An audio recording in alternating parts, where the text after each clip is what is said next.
आज सेनेट की कमेटी थी और उसमें एफबीआर के अफसरान की जानिब से इंकशाफ हुआ है कि ऑयल कंपनियां जो हैं वो टैक्स चोरी कर रही हैं। तो आप चेयरमैन भी है कमेटी की, क्या मामला है सर? जी, ये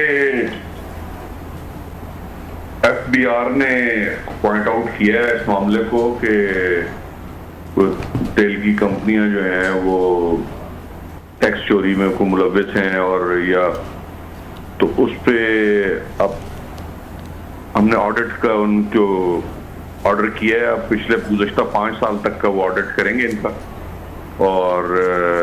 वो उनमें से कुछ कंपनियां जो है वो अब मामला चूंकि अदालत में भी चला गया है सब जुडिस से, तो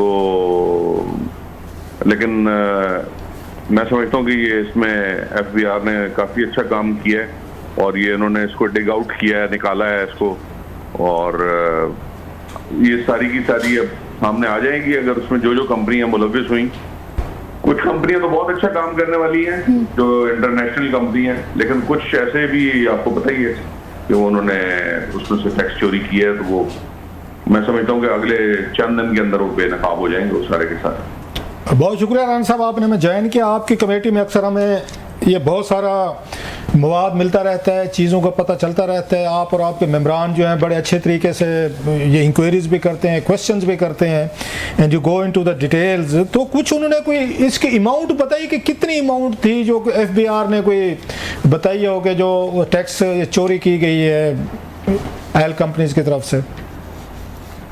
नहीं, ये इसकी टोटल कंपनी टोटल अमाउंट तो सामने नहीं आई, लेकिन जाहिर है वो एक एक कंपनी जो है वो 500-500 700 अरब रुपए का काम करती है कम से कम। तो ये बहुत बड़े पैमाने पे है, और हम पाकिस्तान जो है वो आपको पता है जो पूरी जो पाकिस्तान के ऊपर जो बोझ होता है सबसे बड़ा इंपोर्ट बिल तेल का ही होता है जी। तो इसके अंदर अब आपको पता है कुछ अच्छे काम करने वाले लोग हैं, कुछ गलत काम करने वाले लोग हैं। तो उन्होंने इसको मौका गनीमत जाना है इस क्राइसिस को। ये जंग के दौरान जो है कुछ 13,000 के करीब पंप हैं, 500 पंप ऐसे थे जो पिछले कई साल से नहीं चले थे, लेकिन इस दौरान जो है ये जब जंग हुई है तो उसमें वो दिखाया गया है कि उन्होंने एक एक पंप ने कई लाख लीटर तेल बेच दिए। अच्छा, ये मतलब ये बताया गया है कि जो 500 पेट्रोल पंप बंद थे या वो डोरमेंट थे, वहां पे तेल की सप्लाई शुरू हो गई। जब पूरी दुनिया में तेल मिल नहीं रहा, मुश्किल से मिल रहा है, तो वहां पे उन पंपों पे मिलना शुरू हो गया पाकिस्तान में। That's very interesting sir. वो पिछले कई साल से बंद थे जी, और वो उन्होंने इन जंग के जो दिनों के अंदर एक एक पंप ने कई लाख तेल बेच दिया, कई लाख लीटर। तो ये बात उन्होंने एफबीआर ने बताई, ये सामने लेकर आए या कोई? ये ओगरा ने बताई है, ओगरा चेयरमैन ने, और उन्होंने उनसे उनके बिजली के बिल मांगे जी, और उनकी डिटेल मांगी है सारी। तो पता चला कि उनके तो कोई एनटीएन नंबर ही नहीं है। तो इसके अंदर जो है वो क्लस्टर साहब, आपको पता है एक पंप लगाने के लिए जाए तो कम से कम 50 तरह के एनओसी चाहिए होते हैं जी। तो मैं समझता हूँ कि इसके अंदर कहीं ना कहीं शायद कोई एफबीआर के लोगों की भी कोताही है कि वो उन्होंने इसको बर वक्त चेक नहीं किया। और अगर 500 पंप इस तरह के हैं, कल ये मीटिंग होने जा रही है चेयरमैन ओगरा के ऑफिस में जी, और ओएमसीज को भी बुलाया हुआ है। तो और उसके बाद जो है ना ये सारी सूरत हाल खुल के 2 दिन के बाद सामने आ जाएगी बिल्कुल। अच्छा, आपने कहा कि चेयरमैन आगरा को भी बुलाया जा रहा है। आज ये कौमी असम्बली की ये स्टैंडिंग कमेटी ऑन पेट्रोलियम का भी इजलास था, वहाँ पे मुस्तफा महमूद साहब जो एमएनए है वो उसके चेयरमैन है, मैं वहाँ पे मौजूद था। ये अली परवेज़ मलिक साहब भी आए हुए थे, पेट्रोलियम मिनिस्टर भी हैं। वहाँ पर बहुत सारी मुबैसा बातचीत हुई। तो वहाँ पर तो ये इंकशाफ हुआ है कि आगरा का तो चेयरमैन ही कोई नहीं है सर, वो तो उन्होंने करंट चार्ज पे एक मेरा ख्याल है ब्यूरोक्रेट को दिया हुआ है। तो आप किसके साथ आपकी मीटिंग होनी है? वो तो आगरा का तो चेयरमैन ही नहीं है जो इतने बड़े आप इंकशाफात बता रहे हैं, ये चीजें बता रहे हैं। तो किसके साथ मिलना है सर आपने? ये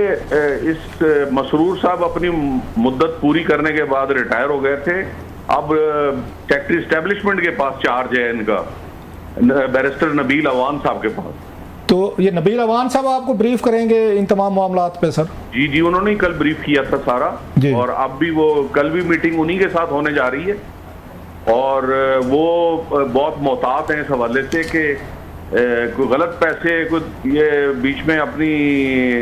इस मौके से लोग फायदा ना उठा लें और कोई ऐसी कंपनियां फायदा ना उठा लें कि जो गलत तरीके से कोई पैसे चले जाएं उनके पास। नबील अवान साहब को मैं कमेटीज मीटिंग में कई दफ़ा सुना है, he is a very competent officer है, मस्त है, मेरा कोई ज़ाती तौर पर तो उनसे उस तरह जान पहचान नहीं है, लेकिन मैंने उनको कमेटीज़ के कई इजलासों में सुना है, ही seems very solid officer, intelligent and जो कॉम्पिटेंट अफसरान की लॉट होती है उसमें से लगते हैं। मुझे नहीं पता आपकी रेटिंग क्या है उनके बारे में, आपकी कमेटी में पेश होते रहे। जी वो नहीं वो बड़े कॉम्पिटेंट हैं और बड़ा ताउन करते हैं और मैं समझता हूँ कि वो टैक्स एस्टेब्लिशमेंट भी जो है वो उनको उनके मेरिट पे ही लगाया गया है और अभी फिलहाल चार्ज उन्हीं के पास है ओगरा का। वो खुली डुली गुफ्तगू करते हैं कि बेहतर होगा वहाँ, वो खुली डुली गुफ्तगू करते हैं, वो इफ्स एंड बट्स से नहीं चलते, स्ट्रेट शूटर हैं। वो मीटिंग में जो बात कहनी होती है वो बड़े आराम से वो सीधी सीधी बात कह देते हैं। अच्छा सर, ये तो अपनी जगह पे सारा ये चला, ये 500 पेट्रोल पंपों को जो दिखाया गया है कि ये अचानक इनके भी पेट्रोल की सप्लाई शुरू हो गई, बिकना शुरू हो गया जंग के दिनों में, तो इसके पीछे क्या रीजन थी? क्या उसे खपत दिखाना चाह रहे थे या उसमें से कोई इसमें से टैक्स इवेजन कैसे, मतलब थोड़ा सा वो जाली क्लेम बना के ना उनका कि जी ये हमने इतना पंप बेचे, ये पेट्रोल की कीमत जो है वो उस वक्त 500 रुपए थी और हम 300 रुपए में दे रहे थे। आप ये देखें कि आपके आसपास की पूरी दुनिया के अंदर जो है ये जब जंग हो रही थी तो बहुत सी जगहों पे बलवे भी हुए हैं जी, पेट्रोल पंप इंडिया में हुए सर, और लोग मरे भी हैं कई जगहों पे। लेकिन पाकिस्तान के अंदर मैं समझता हूँ कि कम से कम सूरत हाल इस लिहाज से कंट्रोल में रही कि यहाँ पे तेल मिलता रहा और ये पंप खुले रहे। तो उसमें फिर उन्होंने जो मौका परस्त लोग हैं और ऐसी कंपनियां हैं जो जिनके 500 पंप हैं उनके नाम भी सामने आ जाएंगे। हम आपको आइंदा मीटिंग में वो 500 पंपों के नाम भी दे देंगे आपको और OMCs के नाम भी दे देंगे आपको इंशाल्लाह। अच्छा, कोई इसका आज भी बात हो रही थी वहाँ पे एक कमेटी इजलास में आपका, क्योंकि मिलता जुलता एक मतलब एजेंडा था, तो वो ये कह रहे थे इनका ऑडिट होना चाहिए, इनको बैठ के इनका ऑडिट हो, इनका पता चले कि ये कितनी चीज़ें आई हैं, कहाँ से हुई हैं। तो एक तो ये साइड पे था कि आपने भी कोई ऑडिट की बात की है वहाँ पे कि इन कंपनीज को जो कुछ भी मिल रहा है, आ रहा है, जा रहा है, कोई ऑडिट होना चाहिए इनका? जी हमने बिल्कुल उन्हें बाउंड किया है और वो अब पिछले 5 साल का ऑडिट करेंगे जी तमाम कंपनियों का, ये जितनी भी हैं सारी, ये जितनी भी कंपनियां हैं और जहां पे कोई टैक्स चोरी होती रही है और जैसे ये तेल ले लेते थे और पैसे नहीं जमा कराते थे, वो जो जिन कंपनियों के नाम आए भी हैं वो, क्योंकि मामला सब जुडिस है लिहाजा हम कंपनियों के नाम नहीं ले सकेंगे जी। तो लेकिन अब हमने उनको ये टास्क दिया है कि पिछले 5 साल का जो दुनिया की बड़ी 2 मानी हुई कंपनियां उनसे ऑडिट कराया जाए उनका। अच्छा सर, आज एक और आपने बात की ना कंपनीज की, तो आज ये भी पता चला LPG की प्राइसेस की कोई बात हो रही थी वहाँ पे, जो इंजीनियर असगर साहब हैं उन्होंने पॉइंट उठाया कमेटी मीटिंग में, तो उस पर जो मिनिस्टर साहब ये परवेज मलिक साहब उन्होंने एक इंकशाफ किया है। आपने कहा ना कि मामला सब जुडिस है, मुझे वहाँ से सवाल याद आ रहा है, उन्होंने जनाब के 2018 में इन्होंने कोई प्राइस फार्मूले पे कोई चेंजेस की थी, तो उन्होंने जाके इस्लामाबाद हाई कोर्ट से स्टे ले लिया था कंपनीज ने, वो जो उसको डील करती थी, तो उनको कहना था 8 साल बाद भी अभी तक वो स्टे चल रहा है सर। तो आप जो बता रहे हैं कि ये मामला अदालत में, इससे भी यही उम्मीद रखी जाए। 8 साल से वो कहते हैं LPG रिलेटेड फार्मूला जो था उस पर कुछ चेंजेस वगैरह का इशू था, 8 साल से स्टे लगा हुआ है सर उनका। कलासरा साहब, ये हम अगली 1 या 2 मीटिंग में देखेंगे, अगर हम जरूरी समझा और आप मौजूद हुए सर तो हम बतौर कमेटी के हम सुप्रीम कोर्ट के रजिस्ट्रार को और हाई कोर्ट के रजिस्ट्रार को खत लिख देंगे हम जी कि जनाब ये मामला जो है इसमें ये टैक्स चोरी हो रही है और ये मुल्क के पैसे, आम लोगों के पैसे हैं, तो इस पे जो है वो इस पे गौर किया जाए। तो अगर जरूरी समझा गया तो हम रजिस्ट्रार सुप्रीम कोर्ट को जो है वो खत लिख देंगे। अच्छा सर, एक ये चीज़ को मेरा ख्याल आम आदमी के जहन में ये सवाल राना साहब पैदा हो रहा होगा कि टैक्स चोरी कैसे की जाती है? क्योंकि जो बाहर से इंपोर्ट होके आता है वो भी डॉक्यूमेंटेड है सर, वो मतलब शिप्स के जरिए, कार्गो के जरिए आता है पूरा मुल्क में कि कितना लिया कितना दिया, सारे हम पेमेंट करते हैं, पैसा जाता है स्टेट बैंक से, एलसीज वगैरह खुलती हैं, जो आगे मतलब इन लैंड ये सप्लाई किया जाता है कंपनी को जाता है, या जो भी उनके रिफाइनरीज हैं वहाँ पे भी डॉक्यूमेंटेड होगा। जितना उस पर आगे ये पेट्रोल पंप्स पे जाता है हर एक का आगे डॉक्यूमेंटेड है कि किस किस को कितने हज़ार या लाख लीटर गया है, तो उसमें कैसे टैक्स चोरी हो सकती है? मतलब सारी चीज़ें तो डॉक्यूमेंटेड हैं, हुकूमत को पता होगा कि इतने मतलब अरब या इतने करोड़ लीटर जो है इतने अरसे में गया है पेट्रोल, इस पे इतना हमारा टैक्स बनता है, इतनी सेल हो गई, इतना इनके पास स्टॉक में पड़ा है, तो ये कैसे टैक्स चोरी किया सर उन्होंने, मतलब हाउ इट्स पॉसिबल? इसमें यकीनी तौर पे ना कुछ लोग ओगरा के और कुछ एफबीआर के लोग मुलविस होंगे, जिसकी वजह से ये मैकेनिज्म फेल हो गया सारा का सारा। और इसके अंदर जो है ये इतना बड़ा खला सामने आया है जिसकी निशानदेही हुई है और अब उसके ऊपर काम शुरू हुआ है। तो मैं समझता हूँ कि आप आने वाले दिनों में आप देखेंगे कि जो भी पिछले 5 साल तक की रिपोर्ट है वो हम आपको चंद दिन में इंशाल्लाह जैसी रिपोर्ट तरतीब होती है, मुकम्मल होती है, हम आपको दे देंगे बिल्कुल। तो ये कोई टेम्परिंग की गई है रिकॉर्ड में, मतलब जो मैं बात कह रहा हूँ, अदरवाइज तो एक पूरी दुनिया का मैकेनिज्म है कि कहाँ से आ रहा है पेट्रोल, डीजल, गैस, जो भी है सब कुछ आ रहा है, कितना स्टॉक में जा रहा है, कितना आगे इनलाइन पेट्रोल पंपों का, ये तो कोई ऐसी बड़ी हर चीज़ डॉक्यूमेंटेड होनी चाहिए। तो उसके बाद आप समझते हैं कहीं पर कोई टेम्परिंग की गई है, रिकॉर्ड में की गई है, कोई डिपॉजिट में की गई है कि लोगों से टैक्स ले लिया गया है कि जो मैंने वहाँ पर गया हूँ मुझसे लेवी ले ली गई है, जो हुकूमत का टैक्स पर ये लीटर मैंने तो दे दिया है, आगे उन्होंने डिपॉजिट नहीं करवाया या कम शो करवाया है या कम उन्होंने फरोख्त अपनी शो करवाई है सर ये बचाने के लिए टैक्सेस?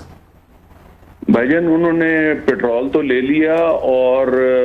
वो पैसे जमा नहीं कराए, इसी बात का ऑडिट कराया जा रहा है। और उसमें मैं यकीनन मैं समझता हूँ कि ओगरा का भी जो मैकेनिज्म था वो भी कहीं ना कहीं उसके अंदर गलती हुई है और कहीं ना कहीं एफबीआर के लोग भी शायद बीच में मुलविस होंगे। तो अब ये इसको